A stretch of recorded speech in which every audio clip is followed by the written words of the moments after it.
Welcome to M के Intel दोस्तों। Channel में आपका स्वागत है। आज की टॉप न्यूज में पीएम सर मोदी साहब जर्मनी पहुंच गए हैं। वहां पे ग्रीन एनर्जी पे कॉन्ट्रैक्ट साइन कर लिया है। टाटा स्टील ने पहली बार 11 साल में टीसीएस को ओवरटेक कर दिया है in terms of operating profit. Market पर आज बियर्स पूरी तरह से हावी रहे।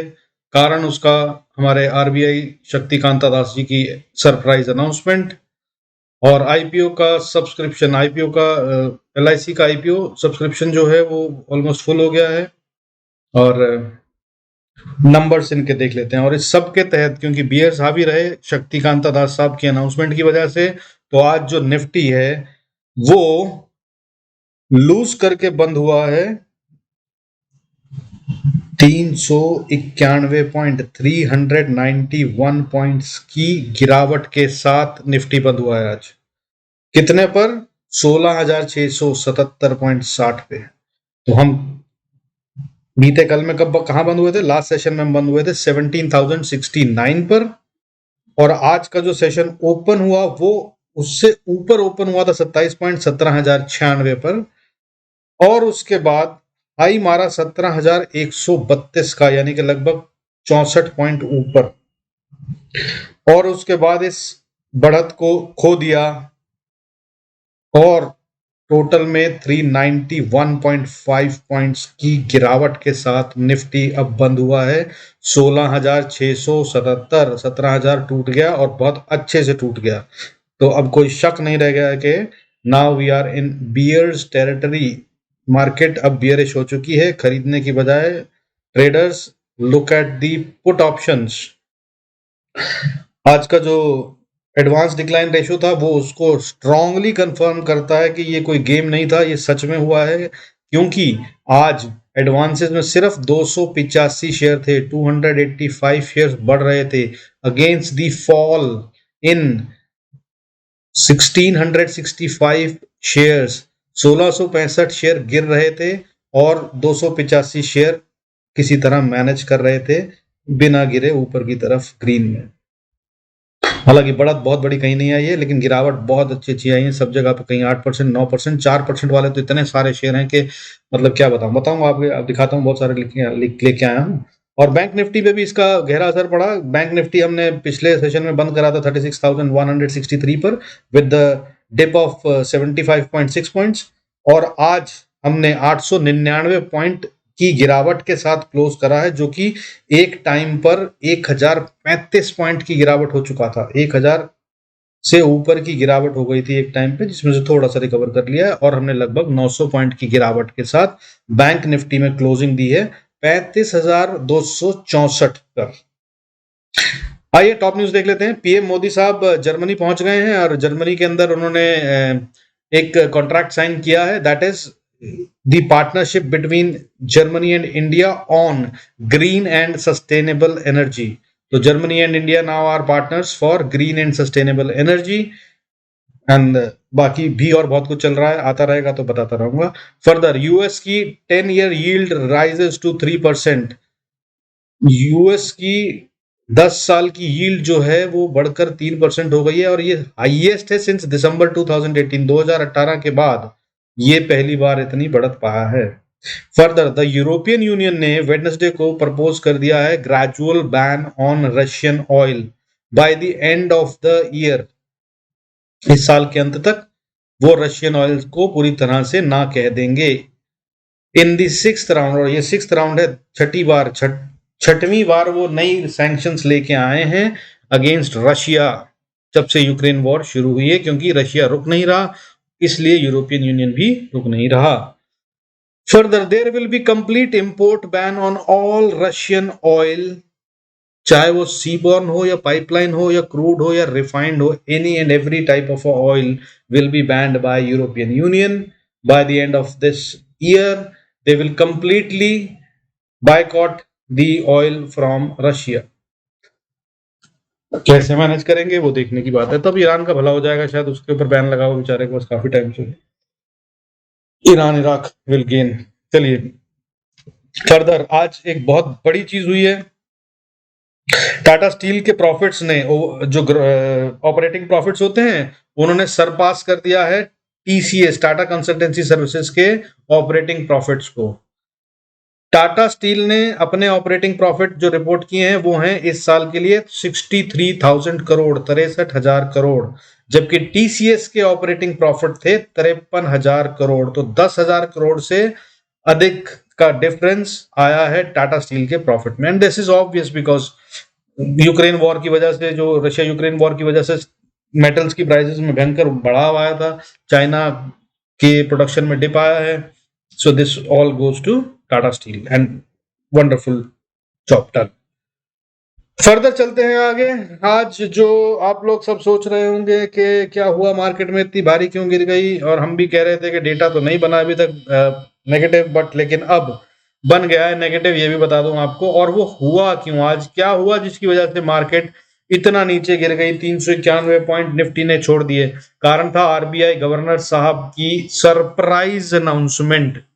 आज दोपहर में न्यूज आई मार्केट में 12, साढ़े 12, 1 बजे के आसपास के कांता दास साहब जो है वो एक अनाउंसमेंट करने वाले हैं। वो नहीं, अनाउंसमेंट नहीं, वो प्रेस को एड्रेस करने वाले हैं। Mister Kanta Das will be addressing the press at 2 PM। और उसके बाद जो उन्होंने अनाउंस करना शुरू करा और आकर बातचीत करी, काफी अच्छी भूमिका बांधी कि दुनिया में क्या हो रहा है, ग्लोबल क्या चल रहा है, और इन्फ्लेशन का क्या चल रहा है, कमोडिटी प्राइस में क्या चल रहा है, ब्ला ब्ला ब्ला ब्ला ब्ला, बहुत कुछ। और उसके बाद फिर उन्होंने बताना शुरू करा कि इसके तहत में हम क्या कर रहे हैं। और जैसे ही उन्होंने बताना शुरू करा, मार्केट में एक भयंकर रूप का धक्का पड़ा और मार्केट गिर गई।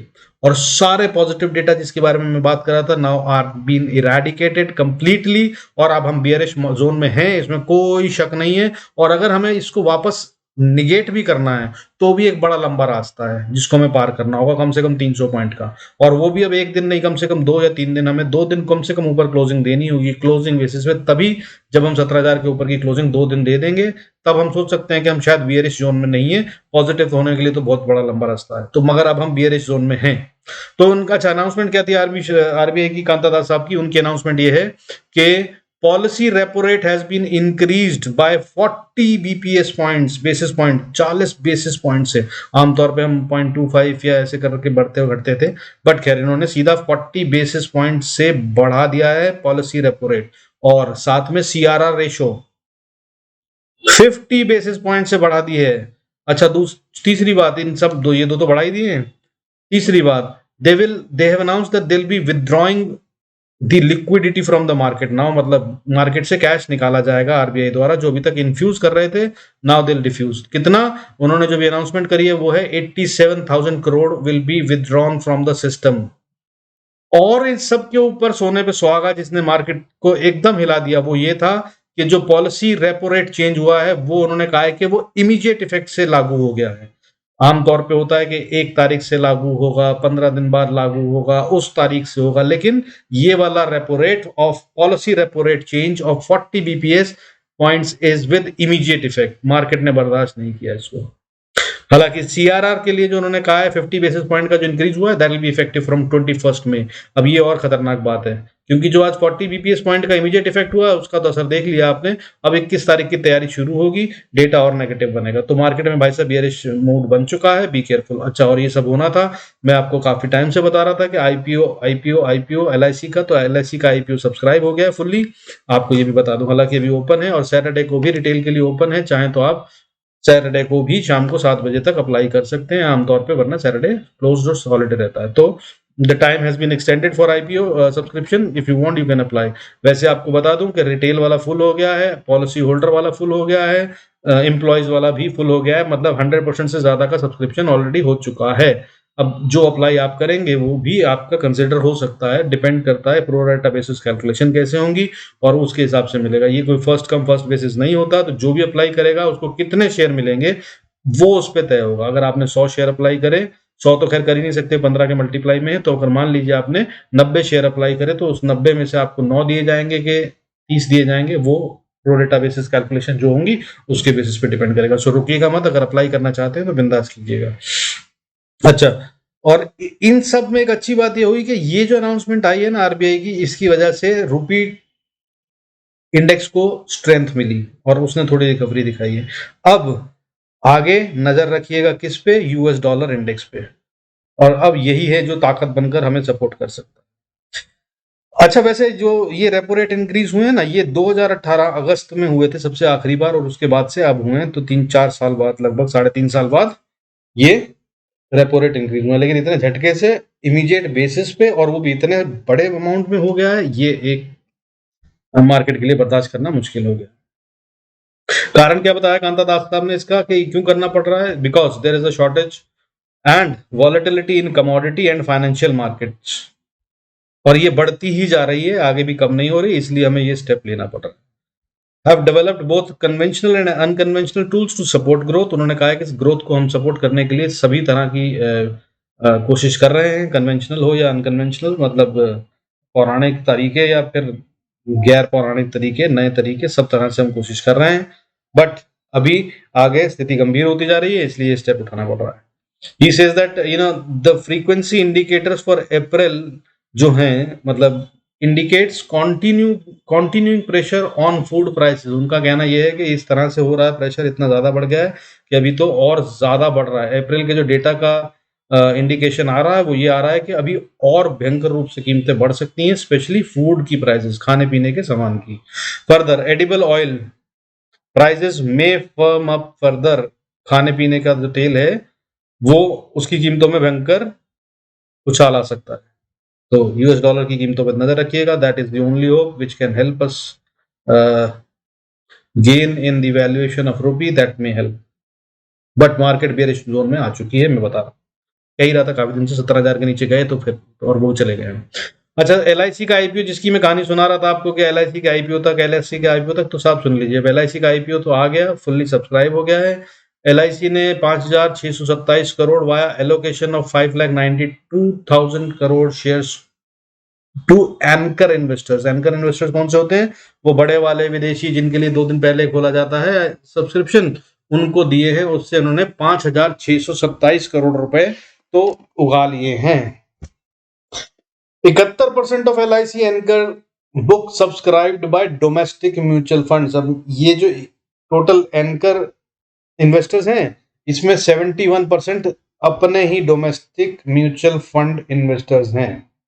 अच्छा, ये एक पॉइंट है जो हमें बाद में मदद कर सकता है, क्योंकि आज DIS ने बाइंग थोड़ी कम करी है कंपैरेटिवली।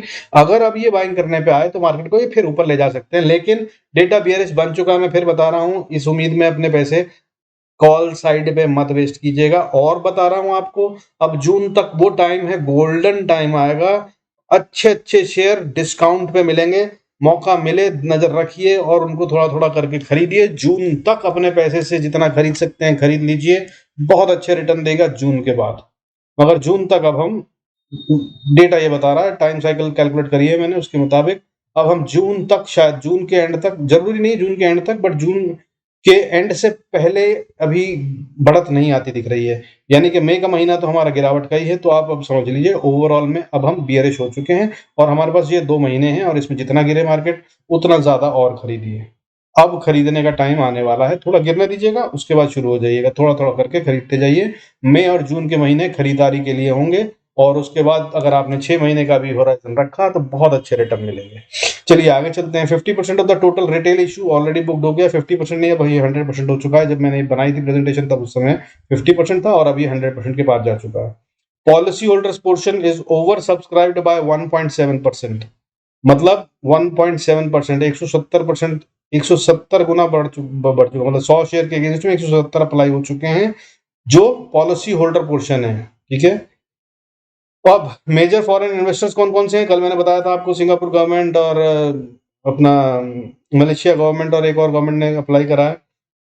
आज उनके डेटा आ गए हैं, किस किस ने और कौन से विदेशी इन्वेस्टर जिन्होंने बुक करा है। सेंट कैपिटल, BN परिवास, सिगानाती India, Mauritius, AG dynamic fund, घैसालो master fund, Societe Generale, government pension fund, government of Singapore, Invesco, ये सब लोगों ने अप्लाई करा है LIC IPO में। FIIs ने आज क्या करा उसको देख लीजिए, फिर से दिखा देता हूँ। LIC FIIs के जो डेटा है उसके मुताबिक आज उन्होंने 3,288.18 करोड़ की सेलिंग करी है, 3,288.18 करोड़ की। उसके अगेंस्ट में DIS ने बाइंग क्या करी है? ना के बराबर, दैट इज 1,338 करोड़। तो क्या इन्होंने तय कर लिया है कि अब LIC IPO आ गया, हमें खरीदने की जरूरत नहीं है, गिरने दो? अगर ऐसा है तो बाई मार्केट नीचे जा रही है, और ज्यादा जाएगी, भयंकर रूप से जाएगी, और ज्यादा तेजी से जाएगी।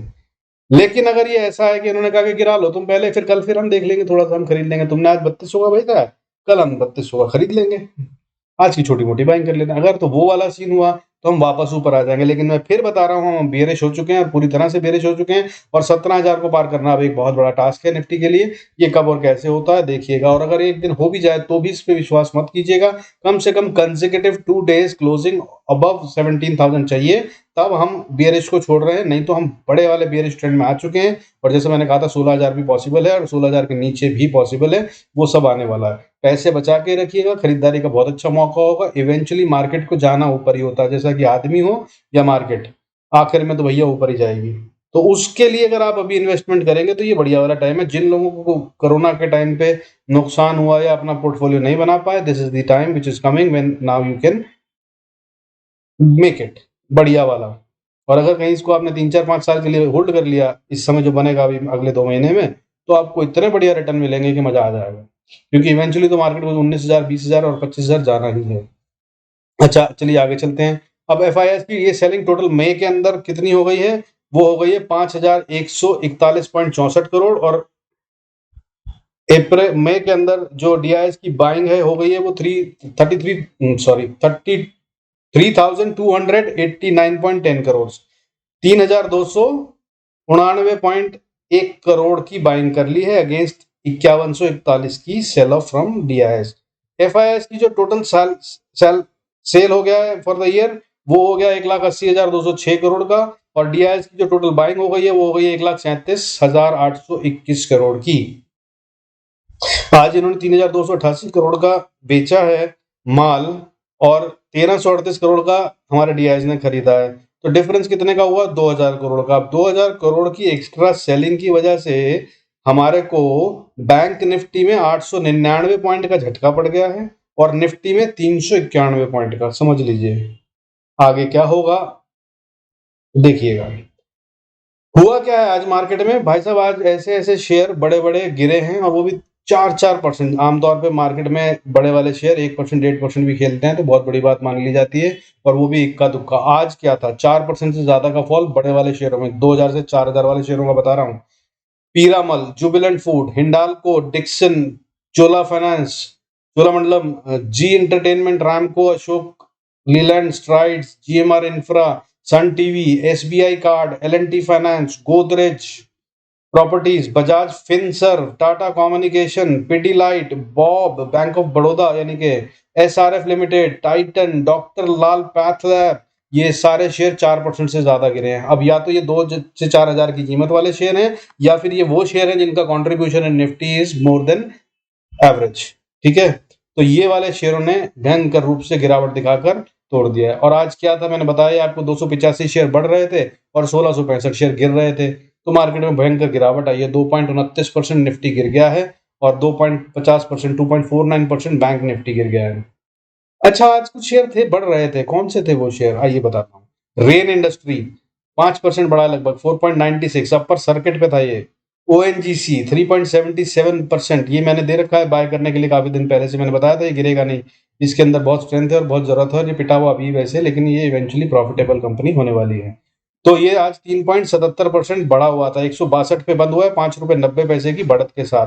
ब्रिटानिया, ये भी एक मोटा वाला शेयर है साहब, इसकी आज जो क्लोजिंग हुई है वो 114.15 पे हुई है, 3.49% बढ़ के बंद हुआ है, 3.49%। इसके अलावा बढ़ने वाले शेयरों में थे Petronet, LNG, power grid, Gujarat gas, NTPC, ये सब 1 से 2.5% के बीच में बढ़े हैं, 0.73 से 2.6% के बीच में।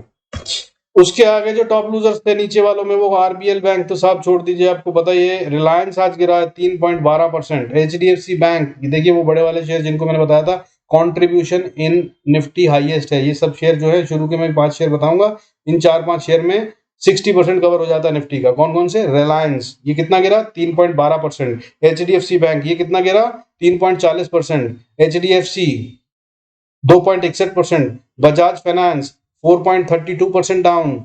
उसके अलावा एक्सिस बैंक 2.77% डाउन। इसके अलावा बड़ी बढ़त में जो गिरे हैं, मोटी कीमत के जो शेयर हैं, वो कौन से हैं, वोल्टास 7% से ज्यादा गिरा है। अपोलो हॉस्पिटल्स 6.77% गिरा है। एलम्बिक फार्मा 6.71% गिरा है।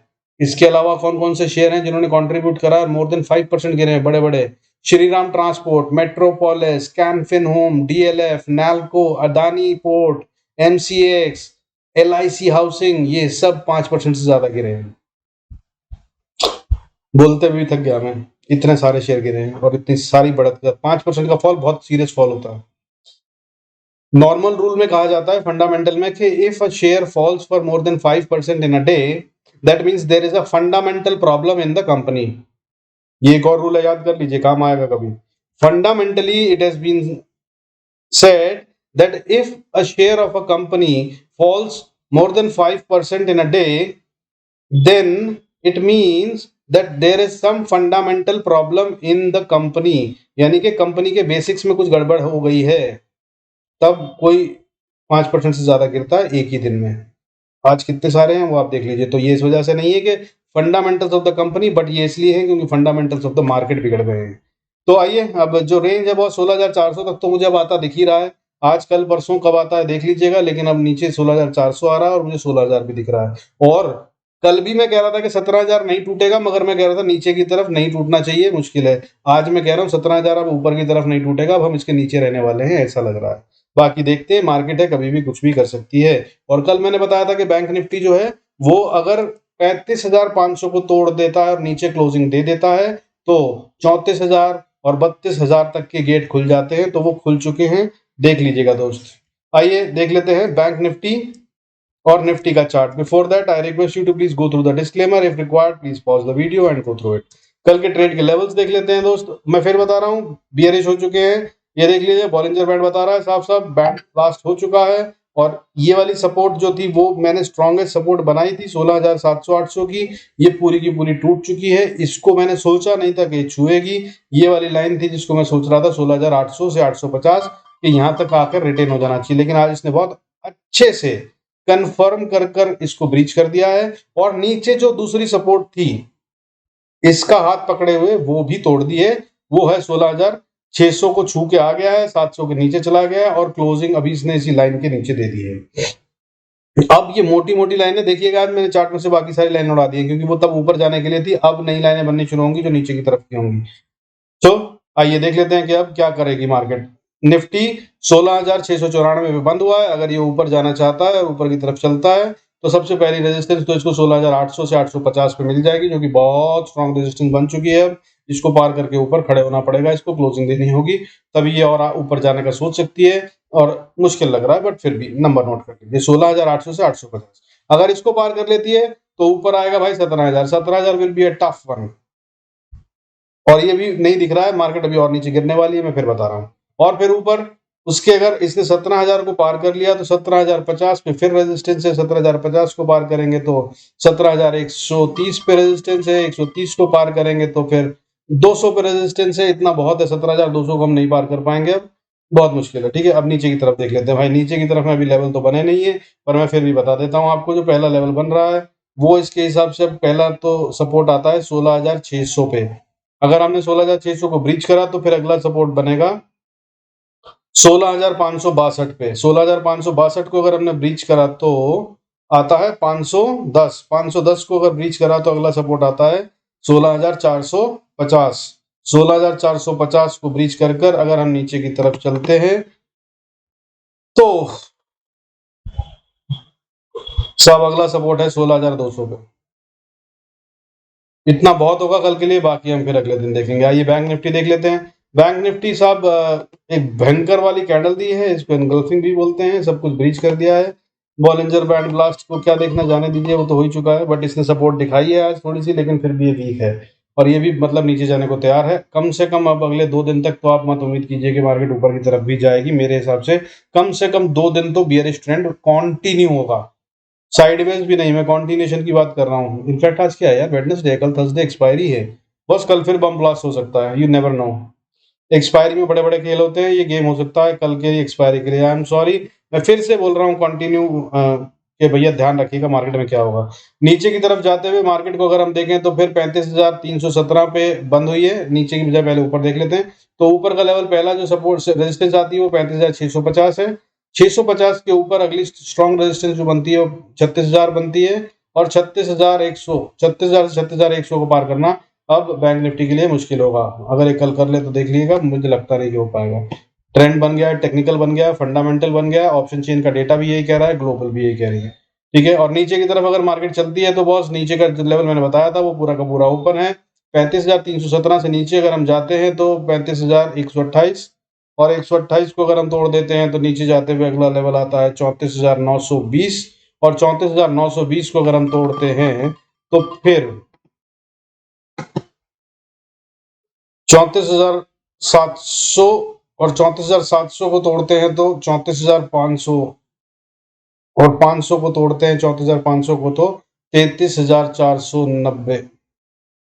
तो ये लेवल है कल के लिए। Do good trades, be profitable, God bless you all, see you in next video, thank you so much for staying connected, God bless.